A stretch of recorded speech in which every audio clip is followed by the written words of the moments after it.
Hello, Provo City. I am Superintendent Dow from the Provo City School District, and today is Monday, August 4th.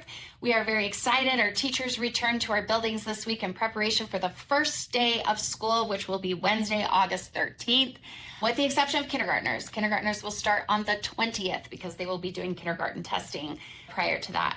I want to give a huge shout out to a couple of individuals affiliated with Provo City. We have Chad Hill and Gordon Haight, who have really stepped up and helped us as we have been making sure that much of the land that was annexed by Provo City is now part of Provo City School District. We've had to work with the county to make sure that different maps and properties are updated appropriately, and they have been a tremendous help. They have helped us put together the maps, they've helped us put together all of the information, and that benefits us in the way that we used to have those properties and areas that were attached to Alpine School District, and so they were pulling the property taxes. We were able to get that all aligned so that we are pulling those into Provo City School District, and that we are getting the advantages of the property taxes from those different properties around. So just a big thank you. It took a lot of individuals to make that happen, and we're very, very grateful for the help that we have received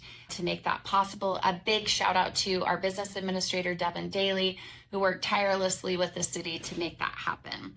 For those of you who have students here in Provo City School District, we know that you've enrolled your students and registered your students last spring.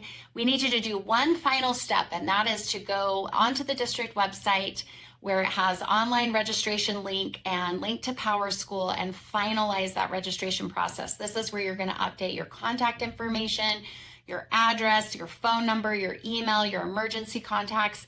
There's information about surveys to make sure that you're opting in appropriately to that, so that we're being very transparent about what's taking place there.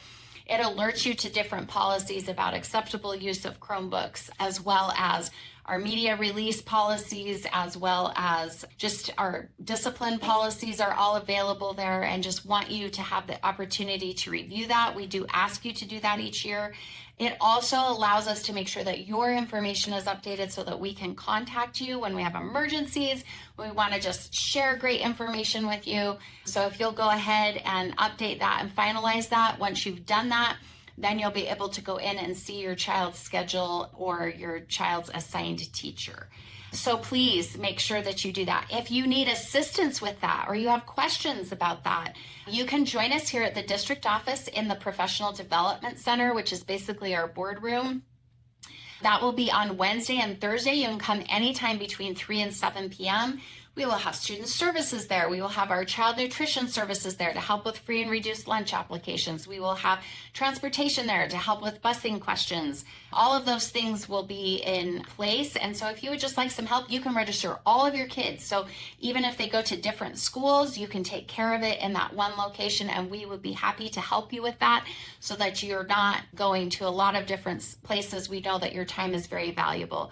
We want to thank all of those that helped make these evenings possible. We have already helped register over 100 different families, and we'd love to serve more of you at that time. Next Tuesday on August 12th is our board meeting. We do have a truth in taxation hearing. There is information on our website about this, but we're also going to be sending out just some key talking points for you.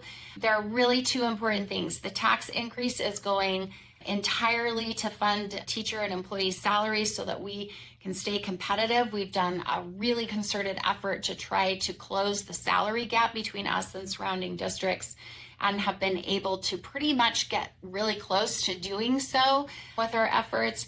And it's also important to note that if your home's valuation has not increased, this is not going to represent a tax increase for you.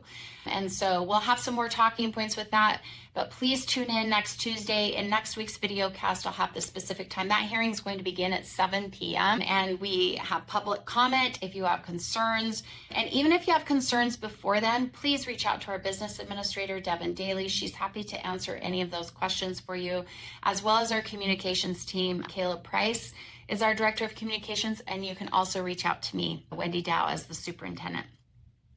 I also want to just highlight two major awards that have been given. Provo High School was given an award by the NIAAA. They are the national organization that oversees high school athletics. Mike Hunter, who's the athletic director there, is being recognized in December as helping Provo High School receive this exemplary status award just for equity in their programs, policies, just consistency and providing great opportunities for our students. And it requires a lot of frameworks and legwork to be put in place. And so a big shout out to our Provo High administration, to Mike Hunter, and also to our coaches that are doing such a great job. We also want to recognize Timpview High School was just ranked #1 out of our comprehensive public high schools in the state of Utah. And we just appreciate the work and the effort of our teachers to really be doing such an exemplary job to provide those opportunities for our students. And finally, we have tons of maintenance projects that have been going on across the district. Anything from our remodel of bathrooms at Canyon Crest and Westridge Elementaries to playgrounds being updated and remodeled and so that they're safe. We have just a lot that's going on, and our maintenance department has been taking care of all of that for us. So if you see them, please give them a big shout out and a big thank you. With that, I hope all of you have a fantastic week. This is our last full week of summer for our students. Teachers are back and our buildings are already abuzz. So we'll see you soon. Bye, everybody.